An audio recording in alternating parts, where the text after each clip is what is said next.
বাংলাদেশের রাজনৈতিক ইতিহাসে ১৬ ফেব্রুয়ারি ২০২৬ একটি দিন যা হয়ে থাকবে নাটকীয় প্রত্যাবর্তনের প্রতীক।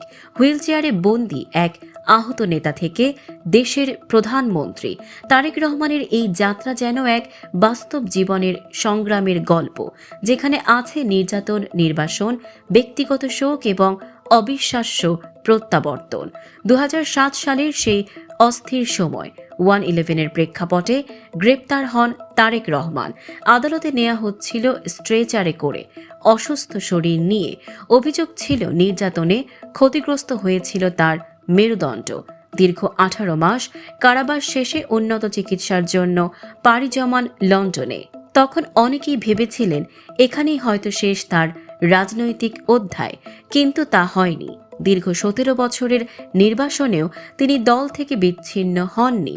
লন্ডনে বসেই প্রযুক্তির মাধ্যমে দলের নেতাকর্মীদের সঙ্গে যোগাযোগ রেখেছেন, সংগঠনকে ধরে রেখেছেন।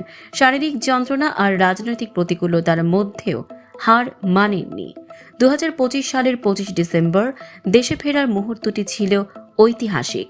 মাত্র ৫৪ দিনের মধ্যে তিনি দেশের রাজনৈতিক অঙ্গনে নতুন স্রোত সৃষ্টি করেন। ১২ ফেব্রুয়ারি নির্বাচনে তার নেতৃত্বে বিএনপি পায় নিরঙ্কুশ বিজয়, আর সেই বিজয়ের পথ ধরেই ১৬ ফেব্রুয়ারি তিনি শপথ নেন বাংলাদেশের প্রধানমন্ত্রী হিসেবে।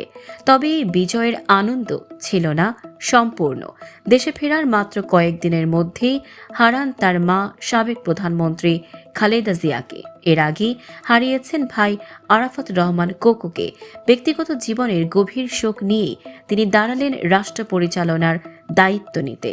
হুইলচেয়ারে সেই আহত নেতা থেকে আজকের প্রধানমন্ত্রী তারেক রহমানের এই যাত্রা শুধু একজন মানুষের নয়, এটি একটি সংগ্রামের প্রতীক। এখন তার সামনে সবচেয়ে বড় চ্যালেঞ্জ ১৮ কোটি মানুষের প্রত্যাশা পূরণ করা এবং একটি নতুন বাংলাদেশের স্বপ্ন বাস্তবায়ন করা।